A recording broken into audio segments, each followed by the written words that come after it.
नमस्कार दोस्तों, मेरे यूट्यूब चैनल पे आप सबका बहुत बहुत स्वागत है। तो अगहन मास माघ के महीने में गुरुवार को जो प्रत्येक गुरुवार पड़ते हैं माता लक्ष्मी के पूजन करना बहुत ही शुभ माना जाता है। तो ये व्रत के साउथ इंडिया की तरफ ज़्यादा इस व्रत का महत्व है, ज़्यादा व्रत रखते हैं, पूजा विधि विधान से करते हैं।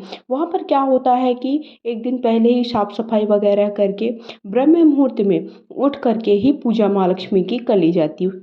वैसे इसमें महालक्ष्मी की विशेष पूजा कलश की होती है। कलश पर ही माँ लक्ष्मी का स्वरूप बना करके पूजन किया जाता है। लेकिन अगर देखिए आप पूजा करना चाहते हैं तो आप ऐसा नहीं है, आप कभी भी सुबह से लेकर के प्रदोष काल तक कभी भी माँ लक्ष्मी का पूजन कर सकते हैं, क्योंकि माँ लक्ष्मी के लिए वैसे शाम के वक्त ही माँ लक्ष्मी का पूजन किया जाता है। तो देखिए कई जगह के नियम अलग अलग होते हैं, लेकिन पूजा की विधि सामान्य होती है, मतलब एक जैसी होती है। इसमें विशेष पूजा कलश की होती है। दहलीज की पूजा की जाती है। दहलीज को बढ़िया से साफ सुथरा कर लिया जाता है, हल्दी से लेपन किया जाता है, अलग अलग प्रकार की आकृतियाँ दे करके वहाँ पर माँ लक्ष्मी के चरण बनाए जाते हैं। माँ लक्ष्मी के चरण ऐसे बनाने चाहिए जो कि अंदर की ओर प्रवेश करते हुए, मतलब अंदर की तरफ प्रवेश कर रहे हो। तो दहलीज की पूजा कैसे करनी उसके वीडियो में अलग से शेयर करूँगी। तो मैं अपने हिसाब से आप सबको लक्ष्मी जी का पूजन कैसे करना है। तो देखिए अगर आप चाहें तो नारियल पर ही माँ लक्ष्मी का स्वरूप दे करके, उनकी आकृति दे करके माँ लक्ष्मी कलश की ही पूजा कर सकते हैं, या फिर अलग से भी माँ लक्ष्मी की आप फोटो या तस्वीर रख कर भी पूजा कर सकते हैं। तो ये प्रत्येक गुरुवार को, जितने गुरुवार पड़ते हैं प्रत्येक गुरुवार को इसका पूजन किया जाता है। बुधवार को आप साफ सुथरा कर लीजिए, बाल वगैरह धो लीजिए। उसके बाद दहलीज का पूजन वगैरह भी आप बुधवार को कर सकते हैं या फिर गुरुवार को सुबह कर सकते हैं। अगर आप गोबर से बाहर लीपना चाहते हैं तो गुरुवार के दिन ना लीपे, बुधवार को लीपन कर लें और गुरुवार को कोई भी रंगोली या आकृति दे दिए। इस प्रकार से देखिए आप कलश की स्थापना कर लीजिए। इसमें विशेष महत्व कलश का ही होता है। आप चाहें तो कलश में ही आप नारियल रख लें, श्रीफल रख लें और उसी को चुनरी वगैरह चढ़ा करके पूरा श्रृंगार वगैरह कर सकते हैं, और अलग से आपको माँ लक्ष्मी की फोटो या तस्वीर रखने की आवश्यकता नहीं है। लेकिन अगर आप इस तरह से भी कर सकते हैं, जैसे आपको सही लगे वैसा आप कर लीजिए। उसके बाद हमें एक देखिए कलश की स्थापना करने के बाद दीपक जला लेना है। माना जाता है कि जो मार्गशीर्ष मतलब अगहन का महीना होता है उसमें माँ लक्ष्मी उत्पन्न हुई थी, और सभी देवी देवताओं का विशेष आपको लाभ प्राप्त होता है।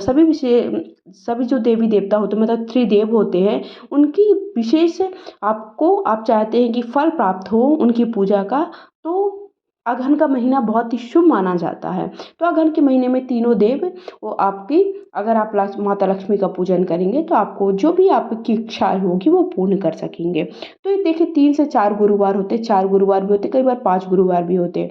तो 4-5 गुरुवार को आपको इनका पूजन करना होता है। आप सुबह के वक्त भी पूजन कर सकते हैं स्नान वगैरह से निवृत्त होके, या फिर आप प्रदोष काल में पूजन करें। पूजा की विधि देखिए सभी जगह सेम होती है। अगर महीने के हर गुरुवार को देवी लक्ष्मी की विशेष पूजा करने की परंपरा है।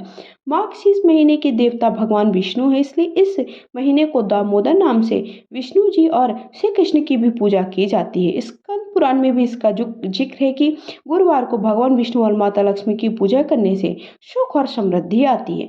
साथ ही जाने अनजाने में जो भी गलतियां होती हैं, जो भी पाप होते हैं, वो नष्ट हो जाते हैं।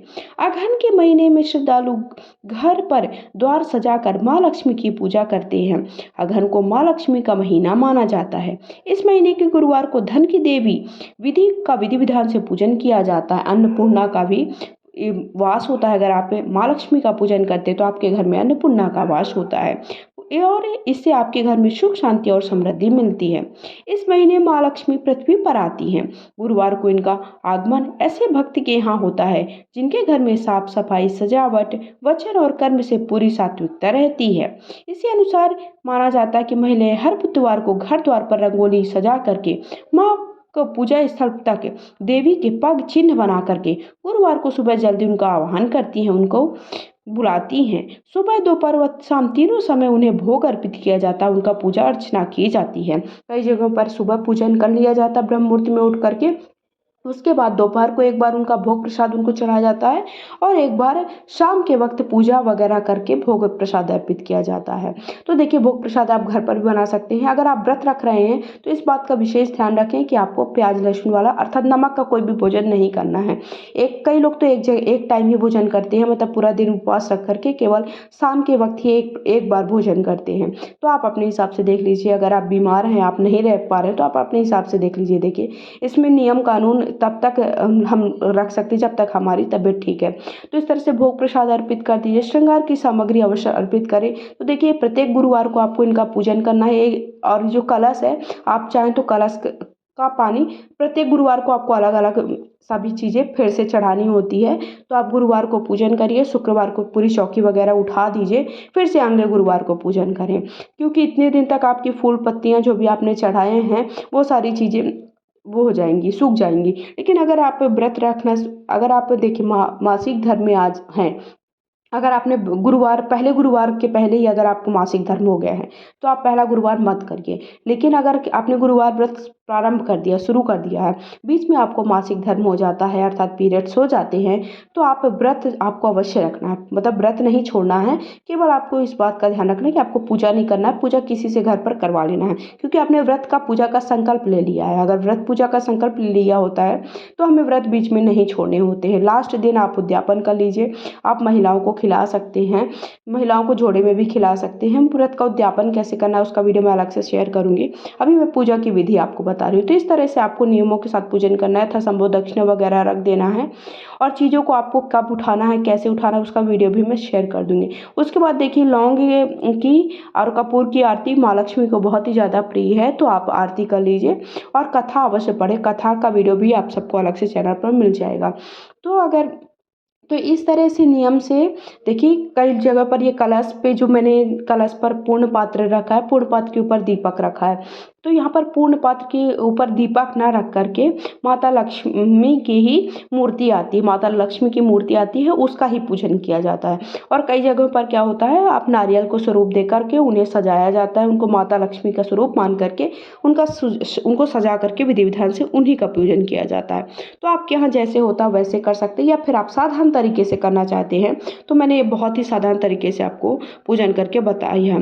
लेकिन इस बात का विशेष ध्यान रखें कि माता लक्ष्मी का पूजन करने के लिए बुधवार को ही आप बाल वगैरह धो ले, साफ सफाई कर ले, लेपन कर ले बाहर, और उनके चरण अवश्य बनाए। चरण उनके अंदर की तरफ होने चाहिए, मतलब वो अंदर की तरफ आते हुए उनके चरण हो, ये नहीं कि आपके बाहर जाते हुए चरण हो। तो अगर आप सबको वीडियो थोड़ा पसंद आया है तो प्लीज़ वीडियो को लाइक शेयर करें। पहली बार चैनल पर जुड़े हो तो चैनल को सब्सक्राइब करें। कमेंट बॉक्स में जाकर के जय माता लक्ष्मी अवश्य लिखिएगा, और घर के दरवाजे पर आप रंगोली जरूर सजाइएगा, इस बात का विशेष ध्यान रखिएगा। अगर आप गुरुवार का व्रत रख रहे हैं तो रंगोली का सजाना और कलश की स्थापना विशेष माना जाता है। जय माता लक्ष्मी।